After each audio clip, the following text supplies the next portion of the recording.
In 326 BCE, the greatest military genius in human history stood at the banks of a river in India, staring across waters that would mark the end of his conquests, not because he was defeated, but because his own army refused to go further. Alexander III of Macedon had marched 22,000 miles from the hills of Macedonia to the monsoon-soaked plains of the Punjab. Behind him lay the corpses of empires, Persia crushed at Gaugamela, Egypt bowing at Memphis, the proud cities of Asia Minor reduced to smoking ruins. At 29 years old, he commanded the most experienced, battle-hardened army the world had ever seen. He had never lost a battle. He had never even come close to losing a battle. But as Alexander stood on the eastern banks of the Hyphasis River, modern-day Baz, in the summer of 326 BCE, he faced something more formidable than any enemy phalanx, the collective will of his own men saying, "No more." The journey to this moment had been extraordinary, even by Alexander's standards. After crushing the Persian Empire at Gaugamela 3 years earlier, most conquerors would have declared victory and returned home to enjoy their spoils. Alexander pushed east. After subduing the fierce tribes of the Hindu Kush mountains in campaigns that nearly killed him, most generals would have consolidated their gains. Alexander pushed further east. After crossing the Indus River and defeating King Porus at the Hyphasis in one of the most tactically brilliant battles in military history, capturing over 200 war elephants and adding the Punjab to his empire, most leaders would have been satisfied. Alexander looked toward the horizon and saw only more worlds to conquer. What lay beyond that horizon, across the Hyphasis River, was the Nanda Empire, the most powerful state in the ancient world that Alexander had yet to face. Intelligence reports brought to Alexander by local rulers painted a picture that should have excited any conqueror. A land of unimaginable wealth, cities larger than anything in Greece or Persia, and a military machine that dwarfed even Alexander's expanded forces. The Nanda Empire, centered on the great city of Pataliputra, controlled the entire Ganges River Valley, the most fertile and densely populated region on earth. Their king, Nanda, commanded resources that made Persian wealth seem modest. Ancient sources describe Nanda treasures in numbers so vast they strain credibility. 80,000 cavalry, 200,000 infantry, 8,000 war chariots, and 6,000 war elephants. Even accounting for ancient exaggeration, the Nanda military represented a force several times larger than Alexander's army. But size wasn't the only advantage the Nandas possessed. Unlike the Persian Empire, which had grown soft from decades of peace and luxury, the Nanda state was a militaristic machine constantly engaged in expanding its borders and suppressing rebellions. Their soldiers weren't ceremonial guards or conscripted farmers, but professional warriors who had spent their entire adult lives in military campaigns across the subcontinent. Moreover, the Nandas possessed something that had already proven devastatingly effective against Alexander's forces: war elephants. At the Battle of Hyphasis, Porus's relatively small elephant corps had nearly broken Alexander's cavalry and caused significant casualties among the Macedonian infantry. The Nandas didn't field dozens of elephants. They fielded thousands, supported by the most sophisticated elephant training and tactical systems in the ancient world. Alexander, studying the intelligence reports in his tent beside the Hyphasis, must have felt the familiar surge of excitement that had driven him across 3 continents. Here was a challenge worthy of his genius, an enemy whose defeat would make him master of the richest lands on earth. Victory over the Nandas wouldn't just add territory to his empire, it would establish him as the unquestioned ruler of the civilized world, from the Atlantic Ocean to the Bay of Bengal. But when Alexander emerged from his tent and announced his intention to cross the Hyphasis and march on Pataliputra, something unprecedented happened in the history of his campaigns. His soldiers, Veterans who had followed him through desert, mountain and jungle, who had faced Persian immortals and Indian war elephants without flinching, simply refused to follow him further. The mutiny at the Hyphasis wasn't a moment of cowardice. These were men who had proven their courage in dozens of battles across the known world. It was a moment of calculation, when professional soldiers looked at the odds and decided that even Alexander's tactical genius couldn't overcome the mathematics of facing an enemy that outnumbered them 10-1 on terrain they didn't understand, in a climate that was already killing them through disease and exhaustion. For the first time in his life, Alexander the Great faced an enemy he couldn't defeat with tactics, courage, or charisma, the mathematical reality of military logistics. The confrontation began in Alexander's command tent, but quickly spilled into the open camp, where 40,000 Macedonian, Greek, and allied soldiers waited to learn their fate. What happened next was unprecedented in ancient military history, a democratic debate about imperial strategy conducted between a king who considered himself divine and soldiers who had decided their mortality had limits.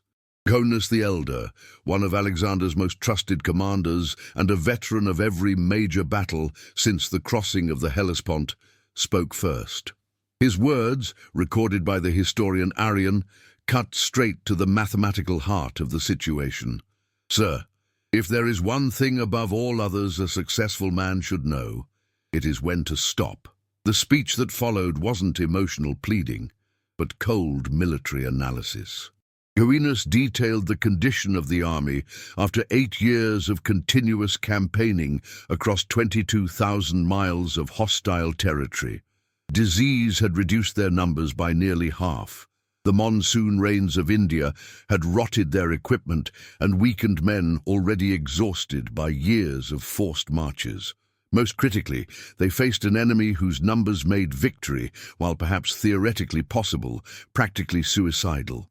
But Conus understood something even more fundamental. They were no longer fighting for Macedonia or Greece, but for Alexander's personal vision of godhood. The practical benefits of conquest, wealth, glory, security for their homeland, had been achieved years earlier with the defeat of Persia. Everything beyond the Hindu Kush was expansion for its own sake, driven by Alexander's psychological need to surpass every hero of legend and myth. Alexander's response revealed the depth of his obsession. According to Plutarch, he argued that retreat was impossible because it would demonstrate weakness to his enemies and make him appear cowardly to history. He pointed across the Hyphasis and described the wealth waiting in the Ganges Valley, the glory that would come from defeating the mightiest empire in the East, the permanent security that would result from pushing his borders to the Eastern Ocean that ancient geographers believed marked the end of the world. Most tellingly, Alexander invoked divine destiny. He had been proclaimed the son of Zeus Ammon at the oracle of Siwa in Egypt. The gods had guided his victories from Granicus to Hydaspes. To stop now would be to reject divine will and abandon the cosmic purpose that had driven him from Macedonia to India. But the soldiers had moved beyond such appeals. They had seen too much death, endured too much hardship, and witnessed too many impossible victories to be swayed by rhetoric about divine destiny. When Alexander finished speaking, the silence that greeted him was more devastating than any enemy war cry he had ever faced. The standoff continued for 3 days. Alexander, perhaps for the first time in his adult life, found himself unable to impose his will through force, charisma, or tactical brilliance. He couldn't execute his entire army for mutiny, and he couldn't shame them into suicidal obedience. The men who had made him master of the world held the power to prevent him from conquering it completely. On the 3rd day, Alexander made a decision that would echo through history. Rather than risk civil war within his own forces, rather than attempt to continue the campaign with unwilling soldiers, he announced that the gods had spoken through sacrificial omens, commanding him to turn back. It was a face-saving fiction that allowed both king and army to retreat from an impossible situation without admitting defeat. But the broader implications of this moment extended far beyond Alexander's personal ambitions. The decision at the Hyphasis determined that the Hellenistic world would remain separate from the Indian subcontinent, that Greek culture would not penetrate deeply into South Asian civilization, and that the intellectual and religious traditions of India would develop independently of Western influence for centuries to come.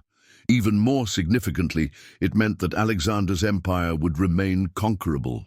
Had he successfully invaded and conquered the Nanda Empire, he would have controlled a territory and population base so vast that no future power could have challenged Macedonian hegemony. The Romans, who eventually conquered Alexander's successors, would have faced an impossible task, attempting to subdue an empire stretching from Spain to Bengal. The mathematical reality was stark. The Nanda Empire controlled a population estimated at over 50 million people and agricultural resources that could support massive armies indefinitely. Combined with Alexander's existing territories, this would have created a state encompassing perhaps 80% of the civilized world's population and wealth. Such an empire, even if it fragmented after Alexander's death, would have produced successor states too large and wealthy for Rome to challenge. Instead, Alexander's empire remained manageable in scope, vulnerable to the ambitions of future conquerors, and destined to fragment into pieces small enough for Roman expansion. The soldiers who refused to cross the Hyphasis didn't just save their own lives, they accidentally preserved the possibility of Roman civilization, and through it, the entire subsequent development of Western history. While Alexander's army debated on the banks of the Hyphasis, the greatest military machine in the ancient world prepared for a war that would never come. Beyond the eastern horizon that had stopped Alexander's advance lay an empire that dwarfed anything the Macedonian conqueror had yet encountered. The Nanda Empire, ruled from the magnificent capital of Pataliputra, represented the culmination of centuries of Indian political and military development. What Alexander's intelligence network had reported was no exaggeration. He was contemplating an invasion of the most formidable state in the ancient world. Pataliputra itself was a wonder that would have impressed even Alexander, who had seen Babylon and Persepolis. Megasthenes, a Greek ambassador who visited the city years later, described walls that stretched for 22 miles, punctuated by 570 towers and 64 gates. The royal palace was larger than anything in Persia, surrounded by gardens that housed exotic animals from across the subcontinent. The city's population exceeded 500,000 people, making it larger than Athens, Sparta, and Corinth combined. But Pataliputra was merely the administrative center of a military-industrial complex that spanned the entire Ganges River Valley. The Nanda kings had perfected systems of taxation, conscription, and resource extraction that allowed them to maintain standing armies on a scale that would not be seen again until the Roman Empire reached its peak. Ancient Sanskrit texts describe Nanda military organization with bureaucratic precision. Elephant corps organized into units of specific sizes, cavalry formations trained for particular tactical roles, infantry divisions equipped with standardized weapons produced in state arsenals. The elephant corps alone represented a military asset that Alexander had never faced in such numbers. Indian war elephants weren't just mounted platforms for archers, they were living siege engines, trained to break enemy formations through coordinated charges that could shatter even disciplined infantry. The Nandas had refined elephant tactics over centuries of warfare, developing specialized training methods, breeding programs, and support systems that made their elephant corps the most effective in the world. More significantly, the Nandas possessed something that had been crucial to Alexander's own success: institutional military experience. Unlike the Persian Empire, which had relied primarily on levied troops and satraps of questionable loyalty, the Nanda state maintained professional military units that had spent decades conquering and pacifying the subcontinent. Their officers had fought dozens of campaigns against enemies using every conceivable tactical system, from hill tribes using guerrilla warfare to rival kingdoms fielding conventional armies. The intelligence reports reaching Alexander described not just the size of Nanda forces, but their quality. These weren't Persian immortals who had grown soft from ceremonial duties, or tribal warriors brave but undisciplined. The Nanda military represented a synthesis of Indian tactical innovation, organizational efficiency, and combat experience that would have tested Alexander's genius to its limits. Perhaps most daunting, the Nandas enjoyed absolute strategic advantages that Alexander had never faced. They would be fighting on familiar terrain in a climate that favored them, with supply lines that stretched back to the most productive agricultural region on Earth. Alexander's army, by contrast, would be operating thousands of miles from their nearest secure base, in tropical conditions that had already devastated their ranks, against an enemy that could afford to trade casualties at ratios that would eventually prove unsustainable even for Macedonian tactical superiority. The economic foundation of Nanda power was equally impressive. The Ganges River Valley's agricultural productivity supported population densities unknown in the Mediterranean world. Ancient sources describe Nanda royal treasuries in terms that strain credibility. Millions of gold coins, vast stores of precious gems, and the tribute of dozens of subordinate kingdoms. This wasn't the accumulated wealth of conquest, like Persian treasures, but the ongoing production of the world's most productive economic system. King Nanda himself represented a different kind of challenge than Alexander had previously faced. Unlike Darius III, who had inherited Persian weakness and proved personally cowardly in battle, Nanda was an active military leader who had personally expanded his empire through successful campaigns. He commanded not just superior numbers, but the respect and loyalty of professional soldiers who had followed him to victory after victory across the subcontinent. The strategic situation would have presented Alexander with unprecedented challenges. Previous campaigns had succeeded through rapid movement, decisive battles, and the psychological impact of defeating enemy leadership. But the Nanda Empire was too vast for single battles to prove decisive, too well organized to collapse from the capture of its capital, and too wealthy to be starved into submission. Alexander would have faced the prospect of years of grinding warfare against an enemy that could replace losses faster than he could inflict them. Even if Alexander had achieved tactical victories, which his genius made likely, the strategic mathematics remained daunting. Every Macedonian casualty was irreplaceable, drawn from a population base thousands of miles away. Every Nanda casualty could be replaced from the inexhaustible manpower of the Ganges Valley. Time favored the defenders absolutely, while disease, climate, and distance worked steadily against the invaders. The Nandas, for their part, had prepared for Alexander's invasion with the same methodical efficiency that characterized their administration. Intelligence networks had tracked his progress across Asia, and defensive preparations were already underway when news arrived of his halt at the Hyphasis. The great military machine of ancient India had mobilized for a war that would have tested both empires to their limits. The collision between these two military superpowers would have reshaped world history. Subscribe to learn how this avoided battle changed everything we thought we knew about ancient empires. Like if you're fascinated by the military mathematics that stopped Alexander, and comment, which side do you think would have won this ultimate ancient showdown? The battle that didn't happen at the Hyphasis River created the world we inhabit today, a world where Rome rose, Christianity spread, and East met West on entirely different terms. When Alexander turned his army around at the Hyphasis River in 326 BCE, he unknowingly triggered a cascade of consequences that would reshape human civilization for the next 3,000 years. The decision to halt his eastward expansion didn't just end one campaign.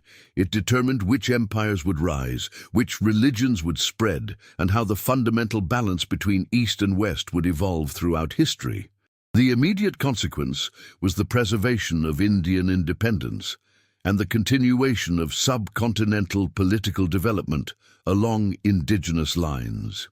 Without Alexander's conquest, the Nanda Empire continued its expansion, eventually controlling most of northern India before being overthrown by Chandragupta Maurya in 321 BCE.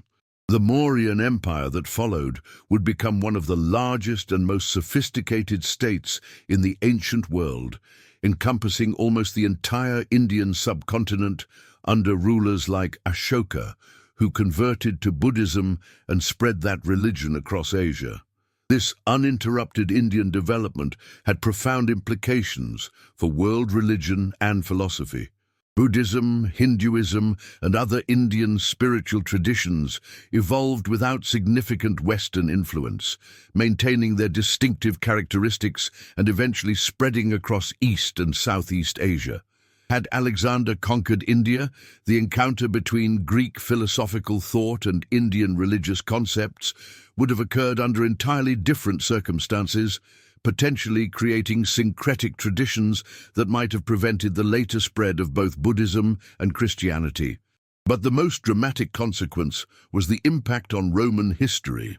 Alexander's empire, even after his death in 323 BCE, proved too large for his successors to control effectively. It fragmented into manageable pieces: Ptolemaic Egypt, Seleucid Syria, and Antigonid Macedonia. These successor kingdoms, while individually formidable, were small enough for Rome to defeat through its strategy of divide and conquer, absorbing them one by one over the course of 2 centuries.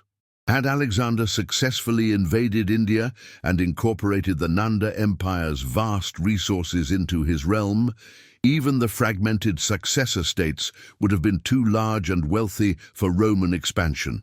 A Hellenistic kingdom controlling both the Middle East and northern India would have possessed the population, wealth, and strategic depth to resist Roman conquest indefinitely.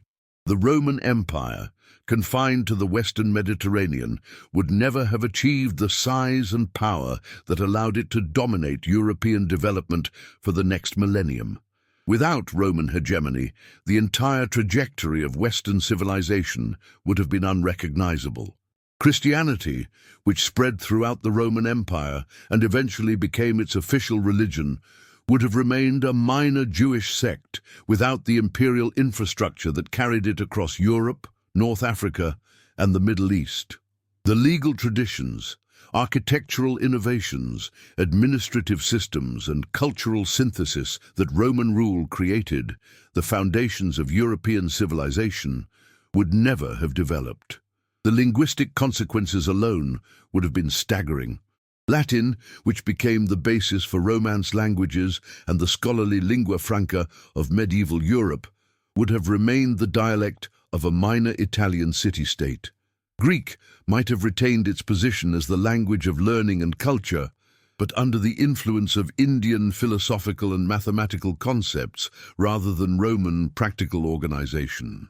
Perhaps most significantly, the scientific and mathematical revolution that began in medieval Europe was built on the synthesis of Greek rational thought, Roman organizational methods, and ultimately Indian mathematical innovations like the decimal system and the concept of zero.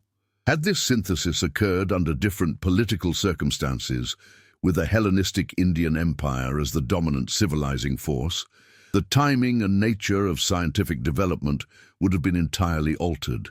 The absence of Roman infrastructure would have meant that the barbarian invasions that ended the classical period would have encountered a completely different political landscape. Without a unified Roman Empire to serve as both target and eventual civilizer of Germanic tribes, European development would have proceeded along tribal lines for centuries longer.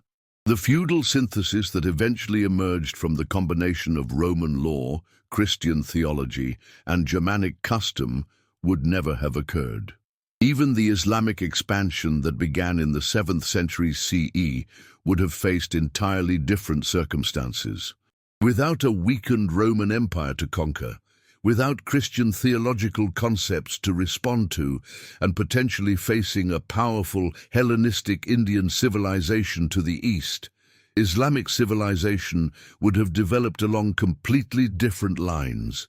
The great medieval synthesis of Greek philosophy, Islamic theology, and Indian mathematics that eventually sparked the European Renaissance would never have occurred in the form that actually drove historical development. The modern world, with its European-derived legal systems, Christian-influenced ethics, Roman-based architectural traditions, and scientific methods, combining Greek logic with Indian mathematics, exists because Alexander's soldiers refused to cross a river in Punjab 23 centuries ago. The democracy we practice, the languages we speak, the religions we follow, even the mathematical systems we use, all developed within historical trajectories that were determined by that moment of military mutiny. The battle that never happened at the Hyphasis River was perhaps the most decisive non-event in human history. It preserved the independence of Indian civilization, prevented the creation of an unassailable Hellenistic super-empire, enabled the rise of Rome, facilitated the spread of Christianity, and established the political and cultural patterns that would define the next 3 millennia of human development. In refusing to follow Alexander across the Hyphasis, 40,000 exhausted soldiers didn't just save their own lives, they accidentally created the world their descendants would inherit. The greatest battle never fought became the most important victory never won, shaping civilization in ways that no actual military conquest could have achieved. This single moment of refusal literally created our modern world. Subscribe to discover more hidden turning points that shaped everything we know. Like this video if you're amazed by how differently history could have unfolded, and comment what other small decisions do you think had massive historical consequences. The butterfly effects of history are everywhere, and understanding them helps us appreciate how fragile and contingent our entire civilization really is.